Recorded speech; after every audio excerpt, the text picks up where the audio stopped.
I'm going to explain how speech-to-text models work, and then I'll show you how to fine-tune a speech-to-text model like OpenAI's Whisper so that you can add new words it's not familiar with or even familiarize it with new accents or languages that are lesser known.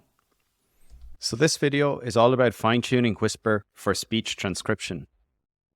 We'll start off, I'll tell you what Whisper is. It's a speech-to-text model by OpenAI. I want to give you a very quick demo with a tool that I think you'll actually find useful if you want to do transcriptions yourself, for example, of YouTube videos. Then I'll talk about use cases for why you might want to fine-tune these models further. Maybe you want to add new words to the vocabulary, as I'll show you in this video. Or maybe you want to fine-tune on a difficult accent or a difficult language. I'll have a little theory section explaining how transcription models work. Actually, they borrow a lot, or they're very similar to the language models I talk about in other videos that are of the GPT type. I'll then talk very quickly about how we prepare for fine-tuning. In other words, how do we prepare a data set in order to fine-tune a speech-to-text model. I'll give you an overview of a repo that you can purchase access to that will give you all the scripts you need. Now, there are many free scripts available online as well, and I'm going to put those below too in the description. Then I'll go through a full worked example all the way from creating sound snippets to fine-tune on, through training a Whisper small model, through then evaluating the performance after that fine-tuning. And I'll finish off with a few pro tips. This is a speech-to-text model by OpenAI, and it's called Whisper. It's available under an Apache 2 license, which means it can be freely used for commercial purposes or research purposes. Now we're going to focus on the Whisper small model.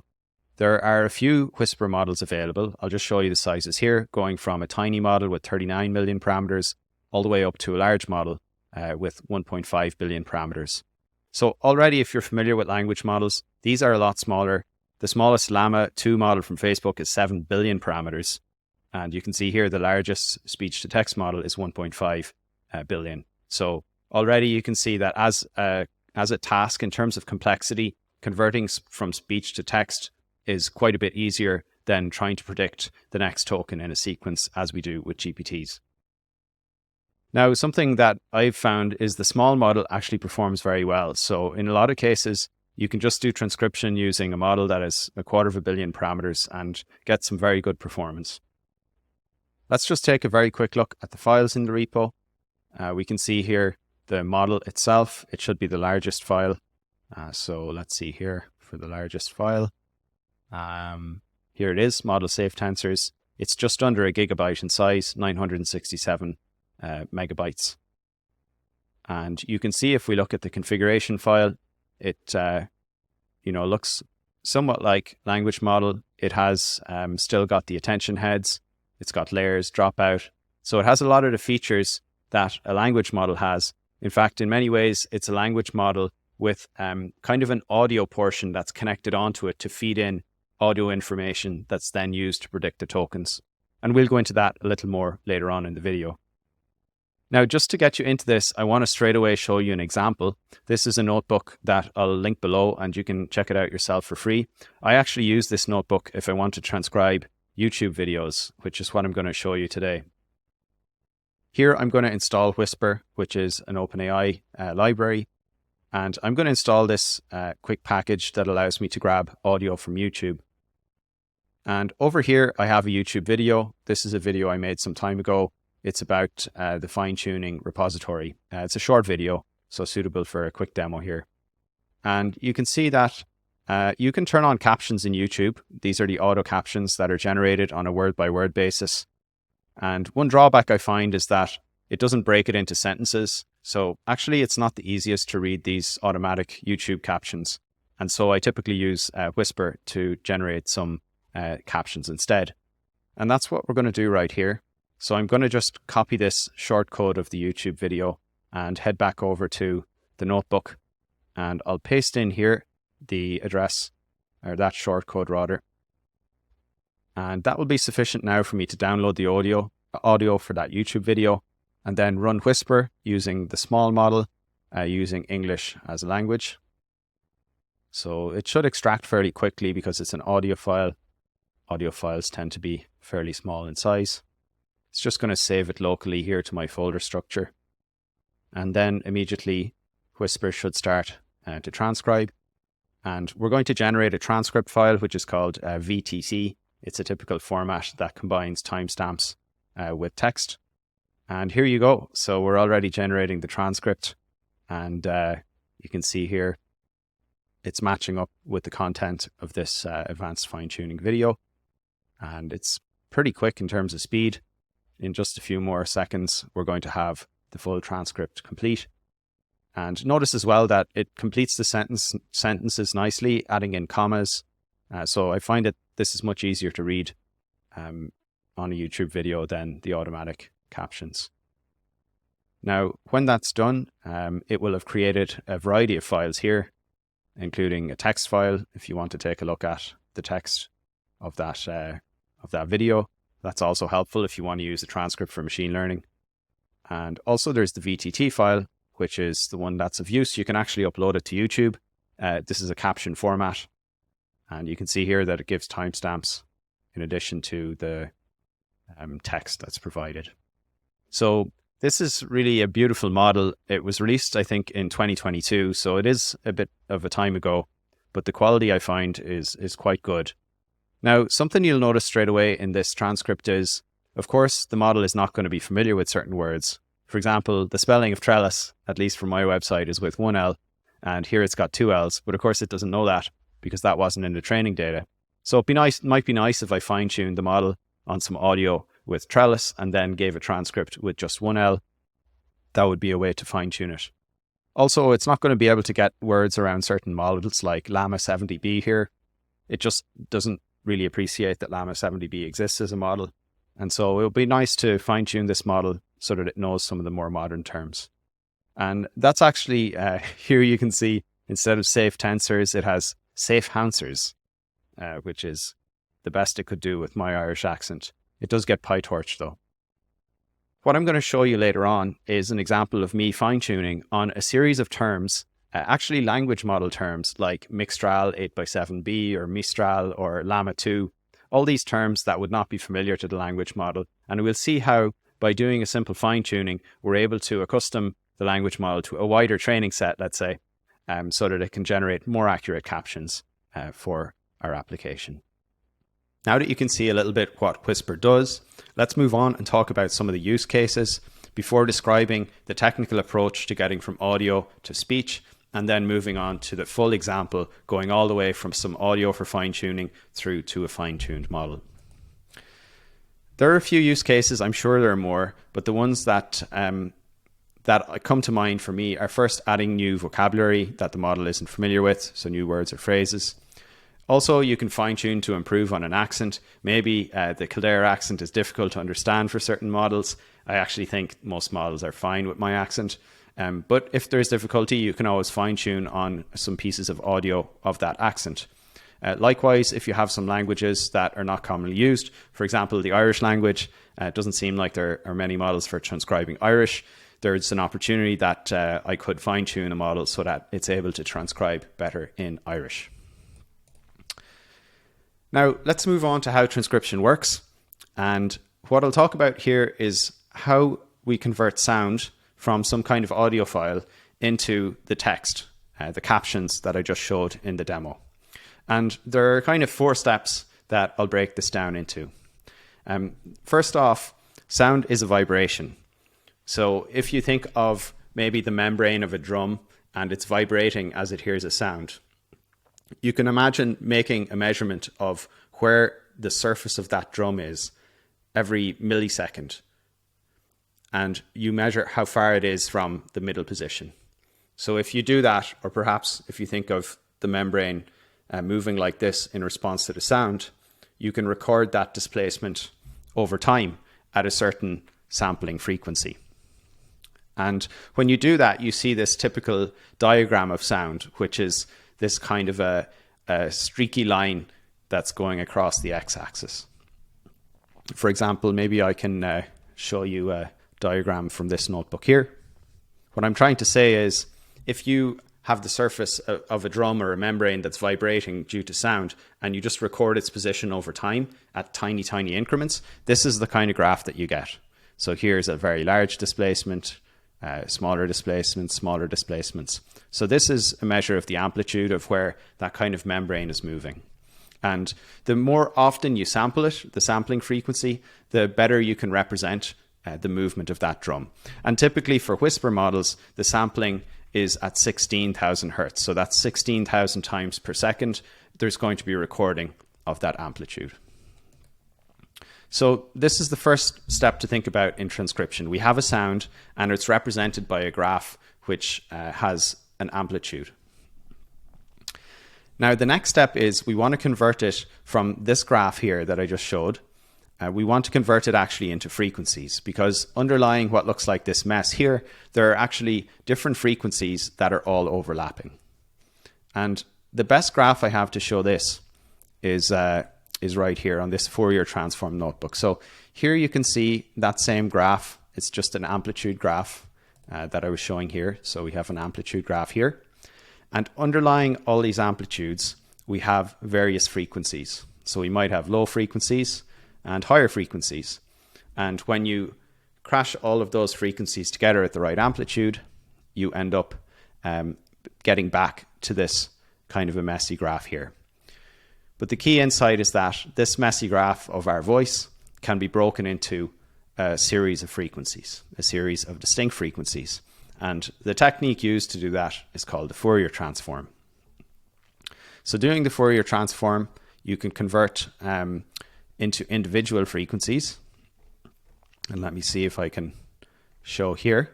So instead of just having a messy graph like this, you can convert into a graph like this where the x-axis is frequency. And you will see that actually the human voice is made up of more distinct frequencies. Now this isn't a human voice, it's a lot cleaner. A human voice has got many, many more frequencies blended in. But this is an example of how you can have 3 distinct frequencies, and by doing a Fourier transform on the raw sound, you can pull them out to identify what those frequencies are. So all of this is well known, and we haven't gotten to language models or even to neural networks yet. We've got our sound that's been recorded as an amplitude. It's converted then into frequencies. Now there's one more twist to this, which is that the human ear doesn't hear all frequencies the same. Furthermore, the human ear doesn't hear loudness the same, at least not in a linear way. The human ear is more logarithmic. So as the frequencies increase, it's actually harder for us to distinguish the same difference between 2 frequencies. We might hear a difference of 10 hertz between 100 and 110 hertz, but it would be very hard to hear a difference between 1000 and 1010 hertz. So the human ear is actually not linear in frequency response, and it's not linear either in loudness. And because we listen to human voices, and this is what we're trying to transcribe, it makes sense for our model to actually use the data as the human ear experiences it, which is in a more logarithmic pattern. And the transformation for this is called the MEL spectrum. So rather than actually using a direct Fourier transform that just shows the frequencies, we show the frequencies as though it's a human ear that's listening. And indeed, in this article, there's another piece here. So it shows you the relationship between the frequency and the pitch in MELs, which is a measure of how the human ear responds. So just to recap, we get the amplitudes of the sound versus time.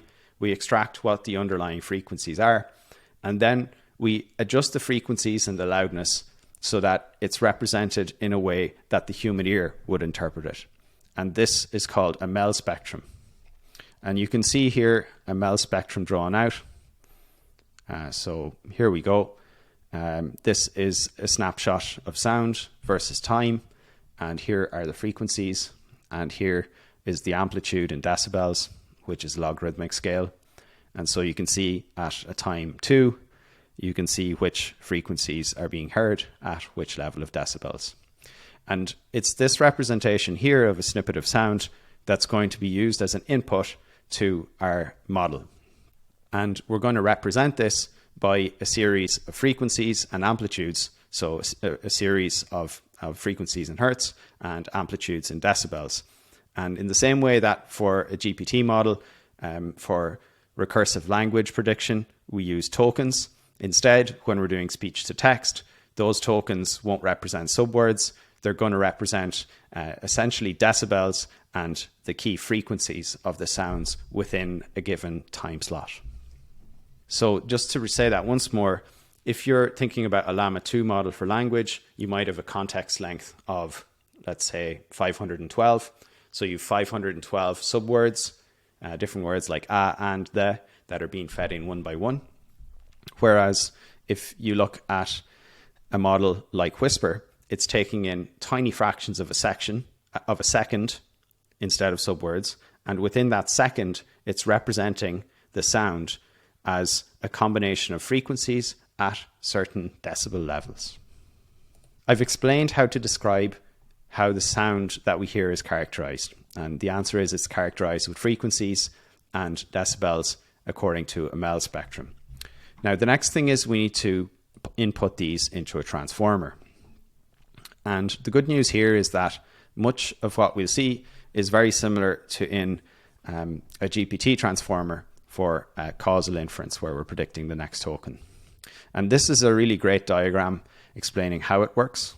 So on the right-hand side, and I'm actually going to zoom out for once because I need to see the full diagram.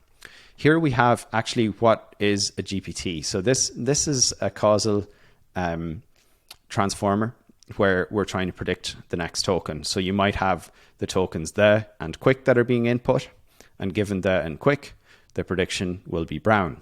And then once we have brown here, we'll be able to predict the following token here, which I assume is fox. And so this is recursive token prediction with words. And actually, this is the very same thing we do with transcription, except we additionally will put in information from the sound that we have. So the sound, as I said, is represented by a log Mel spectrogram. So we have this representation of frequencies and decibels. And we have that representation for each tiny time step. And I briefly mentioned that Whisper typically operates with a 30-second total window input, and that is segmented into tiny increments that actually overlap as well, so that we don't cut off any key signals kind of halfway.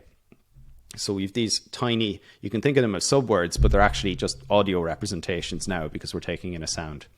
So this log Mel spectrogram, this data will be represented as frequencies and amplitudes, and it's going to go in to what we call an encoder block, which is a neural network that is going to process this through many layers and then feed that information into the decoder, which is our language model. So basically the language model has got information from the input sound for that 30-second block, but it's also got tokens that are coming in. Now, the key thing is the very first pass, there won't be any tokens that are coming in because we won't have predicted what the first token is. So to predict the very first token, it's just going to be relying on the sound. But let's say the first word of the transcript is the, and the next word is quick. Well, in that case, there's going to be audio and the and quick as information that can be used to predict the next word, which is brown. Now, there's a little bit more subtlety here, which is that when we train these models, we often will train using data that has got a prefix for the language and a prefix for the task. So you can see the EN here. This is indicating to the model that it's English, and this is indicating here that it's a transcription task. So when you run this model with an audio segment, actually there will be some tokens you put in, but those tokens are to say what the task is and what the language is. Now, actually, you can leave out the language token and get it to predict the language token, and the stronger models will even predict what language it is in some cases.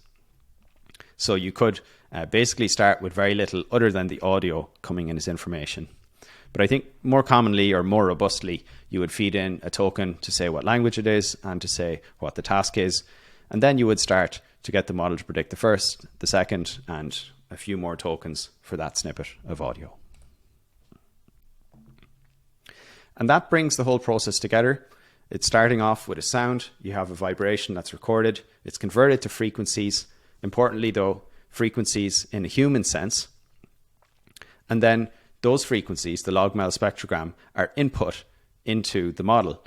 They're sent in through an encoder, which then provides extra information to the language decoder that is being used and is very similar to the GPT videos I talked about in many videos before. With that overview of how a model like Whisper works, let's dive into the fine-tuning. The good news is a lot of the fine-tuning is going to be quite similar to what I've already gone through for GPT models that are used for next token prediction. As usual, we need a data set if we're going to fine-tune, and we're going to need the data set to have both sound, which is what we're transcribing from, and we need to have high quality text, so a high quality transcription that corresponds to that sound. More specifically, we need some kind of MP3 or WAV wave file, and we need a transcript, which typically we would save in VTT format. And for these sound and text pairs, we're going to need to have a training set, and we're also going to need to have a validation set to check the performance as the training progresses. So I'm going to move over now to the advanced transcription repo. This is a paid repo, but as I said, you can try out some of the free transcripts, some of the free collab notebooks if you prefer, which I'll put in the description. Just a very quick overview. This repo will allow you to prepare a data set and push it to Hugging Face, a train and a validation split.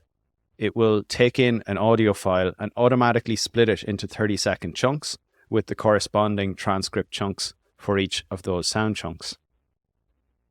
And once you have that data, there's a script here, Whisper Fine Tuning, that I'll run through step by step now in this video to fine tune a model and then evaluate the performance.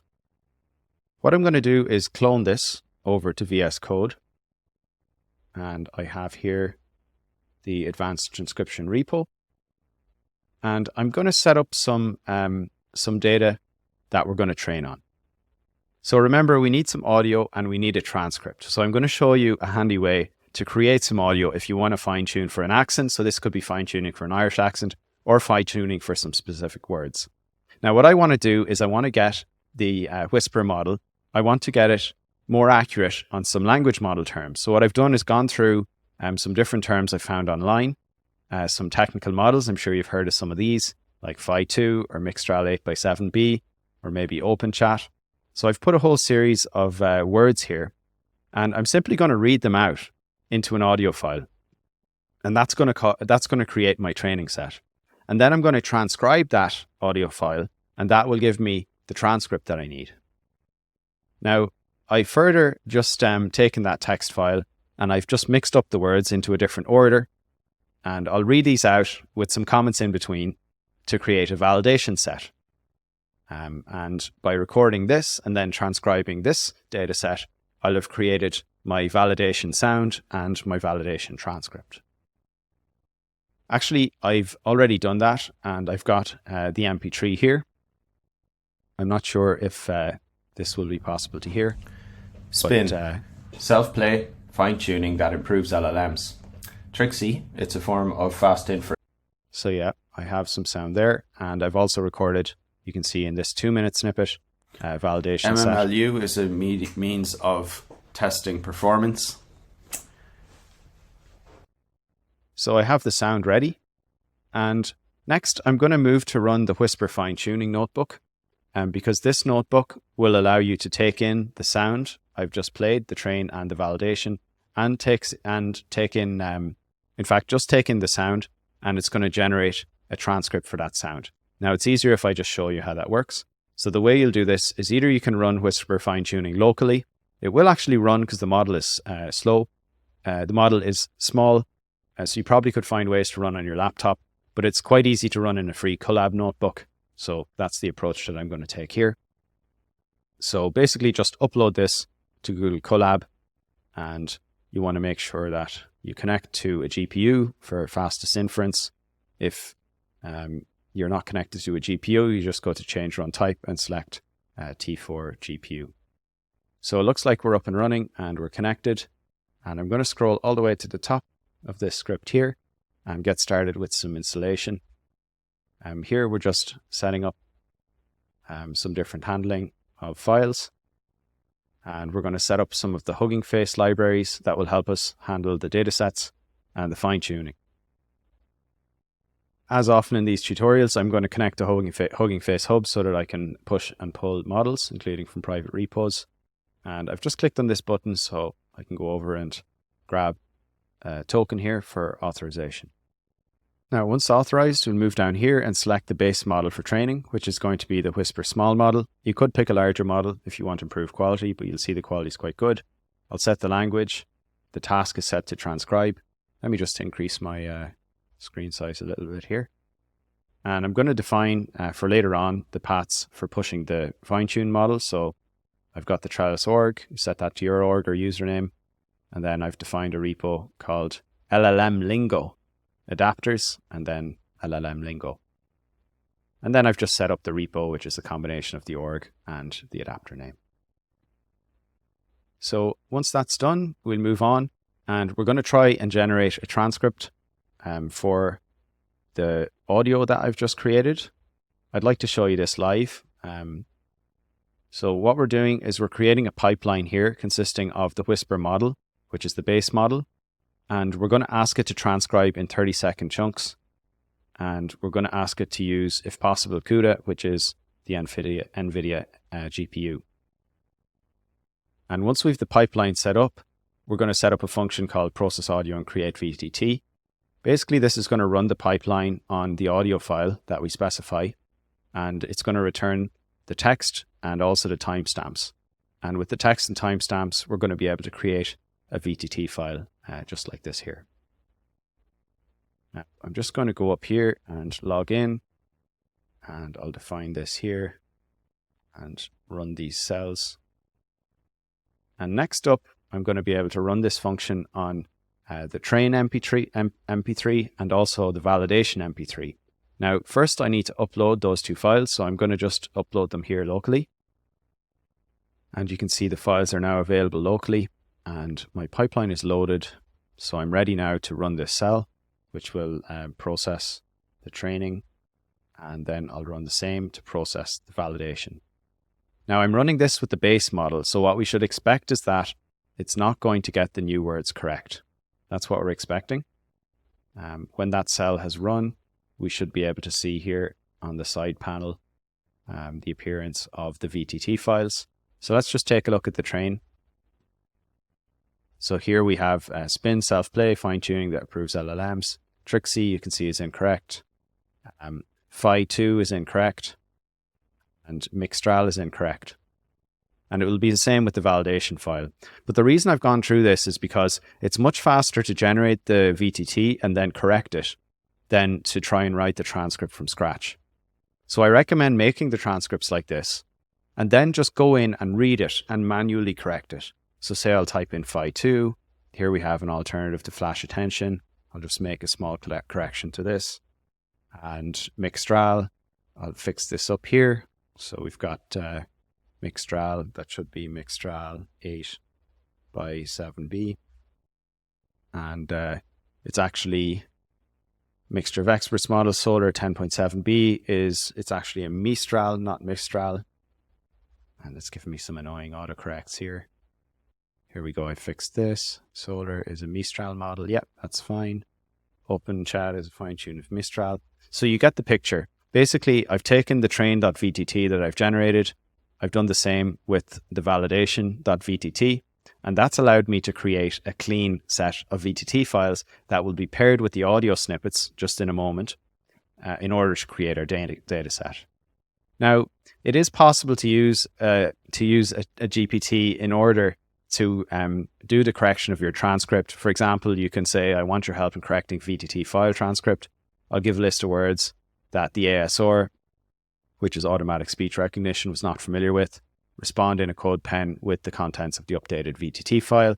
And then you can give the raw VTT by the base model. And then you can give a list of the keywords that I showed you right at the start, the keywords that we're trying to fine tune for. Now, this is not necessarily fully robust. It can mess up the timestamps, even with GPT-4.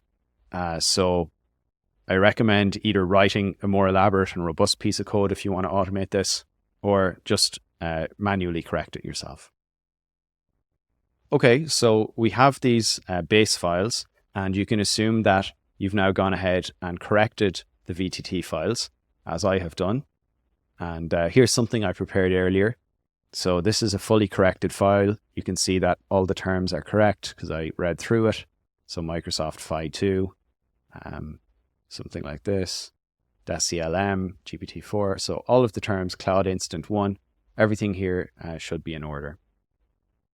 And once you have your VTT files and your MP3 files, and by the way, it's fine if you record in like M4A or WAV, it doesn't matter, or WAV, sorry.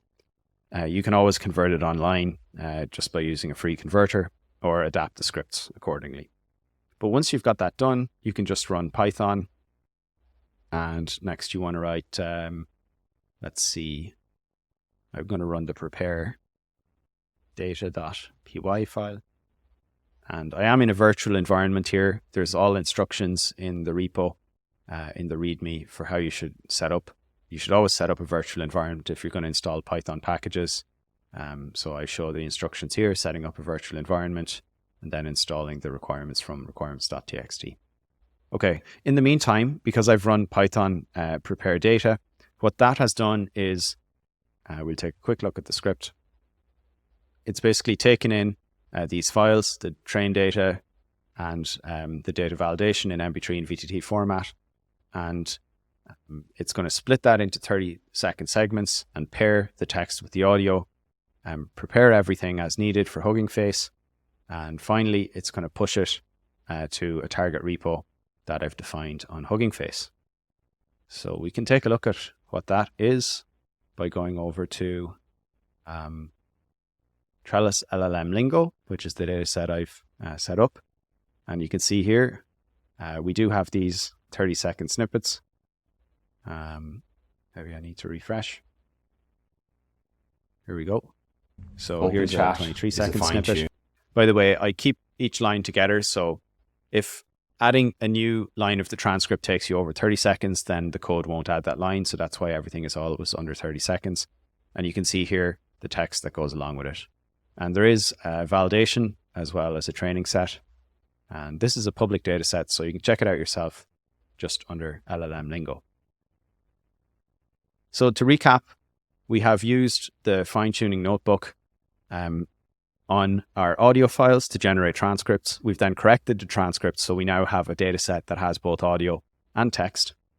And now that we have that, we're on a position to load the actual training and validation sets from Hugging Face. So I'm going to go ahead and load those data sets from Hugging Face. And next, we're going to go through a few more steps of loading. So in a causal language model where you predict the next token, you need to tokenize your inputs. But in an audio model, you need to convert the MP3 file or the file of your raw amplitudes into the feature set. In other words, the frequencies and the decibels, or the representation of that. And so instead of a tokenizer for your audio, you need a feature extractor. So here's how we load the feature extractor for the base Whisper model. We do still need a tokenizer because we have to decode or detokenize the tokens that are predicted at the end of the model. And then there's also what's called a processor, which is really a wrapper for the feature extractor and the tokenizer. So we have that loaded as well. Now here I've printed one of the elements, could just print the 0th element of the training data set. And we can just take a quick look of what's in there. Let's just run these cells as well. We can see that the data set is indeed 6 rows of training data and then 5 rows of validation, which matches what I just showed in Hugging Face. And here you can see the audio. So the audio has got a path to a segment of audio. That's the first segment, or the 0th segment. And then there's the sampling rate. So this is sampled at 48,000 hertz. Actually, for Whisper, it needs to be 16,000. So we'll downsample that later. And then you can see the text corresponding with that first snippet here. And note that the text also has a start time and an end time. So there's extra information as provided on this repo here. So I've also pushed start and end times for each snippet. Not that you have to, but it's a nice feature. Okay, so as I said, we need to downsample because the data is at 48 Hertz. So we're going to set up here. This is a way, first of all, we're going to add a column into the data set that is for the correct sampling frequency. So here we're adding a column to say that every row should be at 16,000 Hertz. So if we run this here, you can see now the sampling rate is shown as 16,000 Hertz. But now we actually need to resample it at 16,000 Hertz. So this is why we're going to run through a batching process, and we're going to use the feature extractor to actually, when we reload the audio, it'll automatically now be loaded at 16 kilohertz because that's what's specified in the audio column. This is all handled by the library in the background once we have that column for the correct sampling rate. And the next thing we're going to do is for each piece of audio in amplitudes, we're going to convert it into the MEL spectrogram, so the frequency and decibel representation using the feature extractor. So that's why that comes in there. And then we're going to extract the text and tokenize it. So that's going to be called labels. So basically we want to convert our data rows into rows that have two key columns, one column for the features, which represents the audio, and one column for the labels, which represents the sample. Okay, so moving on here, we are going to apply that to the full batch of data. I think I can just go ahead and define that function. And here we'll have a data set that has audio, text, start and end time. And we want to replace that with one that has not audio, but the features, and not text, but labels, which are tokens. So here's how we do that. And after we have applied that, we should get a train and a validation set with just input features and labels, which is indeed what we get. And indeed, when we run a print of the data set, we are going to get this here. Okay, so we have the data ready now. We have the features for the audio. We have the tokens representing the text. So we're now going to set up a data collator. This is going to organize the data into a batch as is required. It's going to set up padding tokens. If somebody audio is too short, shorter than 30 seconds, it will just add zeros. It's going to do the same with tokens. If there needs to be any padding, it will say that if there's any padding tokens, then ignore them for calculating loss, because that's not what we're interested in for the purpose of updating the model. So all of this is handled here by the data collator. And we're going to just initialize the data collator like this and move on to evaluation. Now, one of the evaluation metrics in speech to text is word error metric. So basically you predict a given subtoken and you compare it to what it should have been, and you can see if there's an error or not and calculate an error rate off of that. This is all pre-packaged as a metric, so we just have to run a very short cell. And here there's a little bit of code around which words to consider. We don't want to consider pad tokens, so we need to allow for that when we define the metrics. All right, so our data is all ready at this point, and we're prepared to load a model and pass it through the training process. So as we do with causal language generation for next token prediction, we're going to load the model here, and we're going to load it. We're not going to load in 8-bit. It is possible, but it's a small model, so I don't really see the need. And we're going to use the GPU, so I'll set the device map to auto. So here, this base model is the Whisper Small.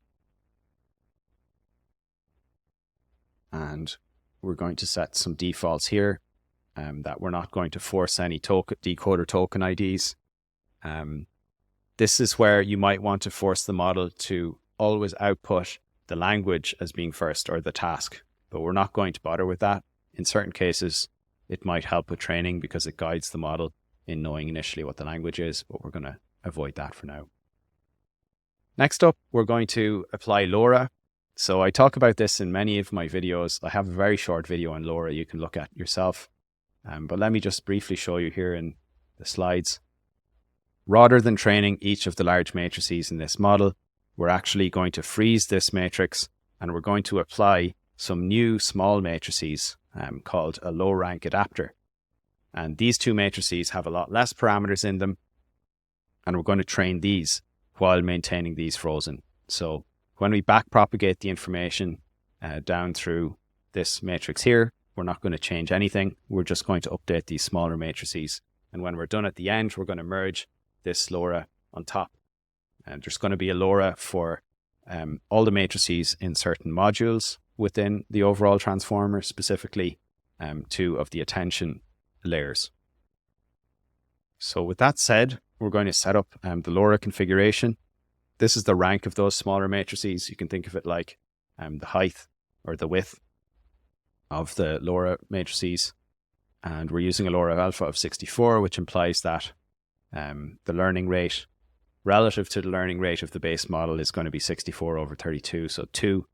So the effective learning rate is twice what we define in the trainer.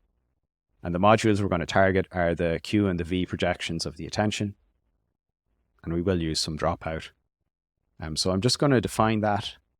And we're going to get a parameter efficient fine-tuning model, which basically means we take the base model and we set up these adapters out to the side that are going to be trained. And by doing this, we'd only have to train 1.4% of the total parameters in this combined model plus adapters. So using a LoRA is a way to improve the efficiency of training. And actually, it turns out that using a small number of aggregate parameters performs better. It converges more quickly than trying to train every single parameter. Okay, next we're going to set up the training arguments. We're going to output results of the training to this trained model name directory, which will be saved here on local. And we're going to use a batch size of 3. Remember that the training currently only has 6. There's only 6 rows in the data set I showed you. So here in training, there are 6 rows, and I'm using a batch size of 3. So every epoch, there's only 2. There's only going to be 2 steps in each epoch. But I like having a batch size more than 1 because it kind of averages things across multiple data points, and that smoothing can help with stability of training.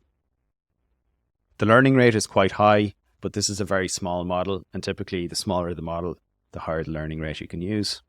And I've set 5 epochs. We'll see how it progresses throughout. And what else should I highlight? I'm using a batch size of 1 for eval. You could use a batch size of 5, just 5 eval rows, but I think that's fine. The max generation length needs to be longer than any of the 30-second snippets, which is fine. And the save steps, we've got 5 epochs and save steps of 0.2. That means we're going to save every 0.2 or every 20% of the full run. So that means every 1 epoch. So next, we're going to pass those arguments into the trainer. We'll take in the model. We'll take in the training and validation sets. And we're going to compute the metrics. Here, I'm just pointing to what we should use as a tokenizer. It's really misleading to say it's a tokenizer because it's a feature extractor here that's being used for converting the audio into features. And when we run through the training, it's actually really fast. It takes 1.35 minutes. You can see that the training loss is falling, the validation loss is falling, and the word error rate is going down. Now, you won't expect the word error rate to go down to 0 because we're really just training on a few words, which are a small proportion of the training data set. The model is still it should be making mistakes unless it was a really powerful model. And this is indeed a small model. But you can see it's clearly improving here. Okay, so we're done with the training here. And what we're going to do now is grab one of these checkpoints.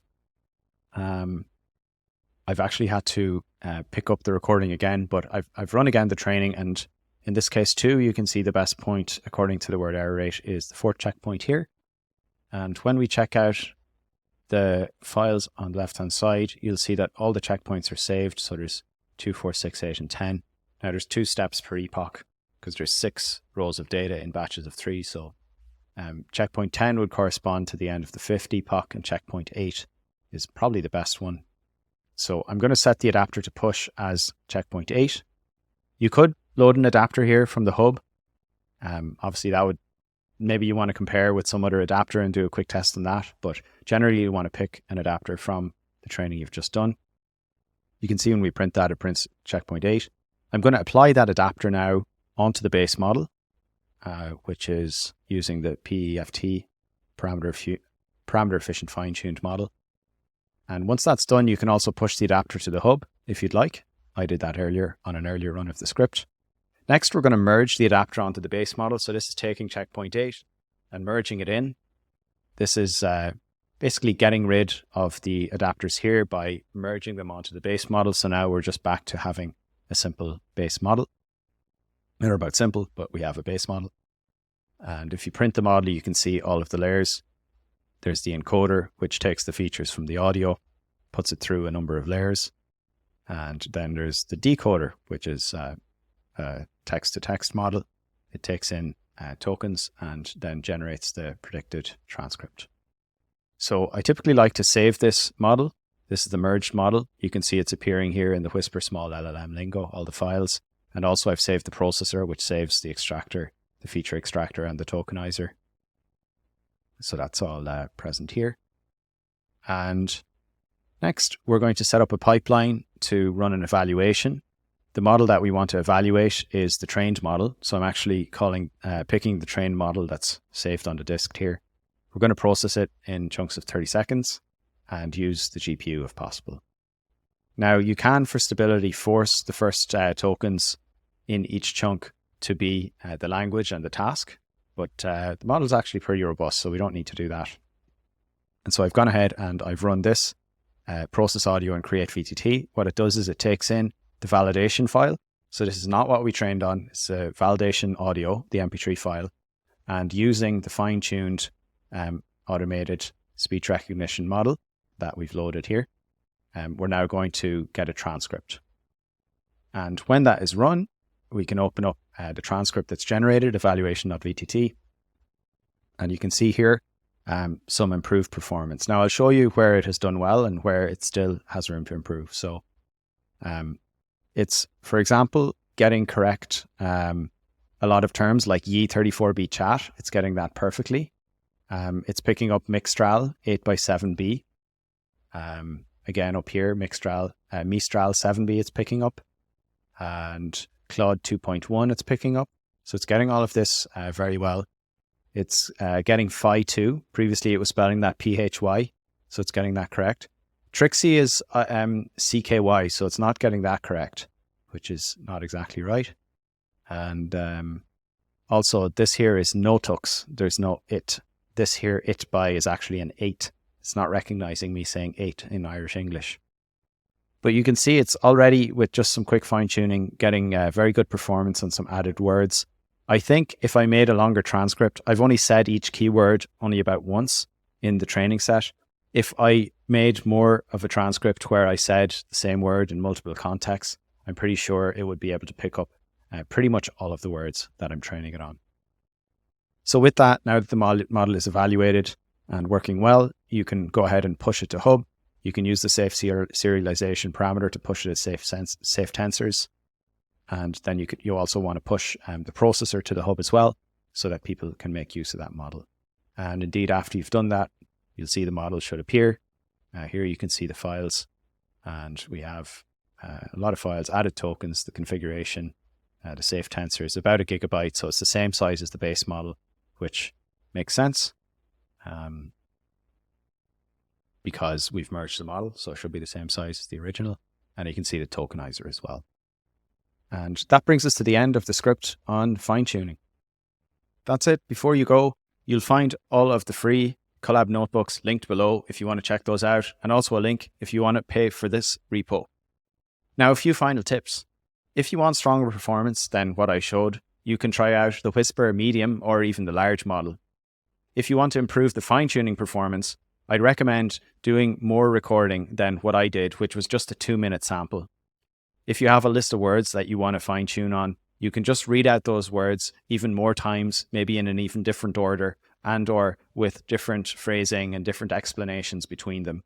Actually providing a little context on what the words means can also help, because the transformer considers up to about 30 seconds of text when it's decoding to produce your transcript output.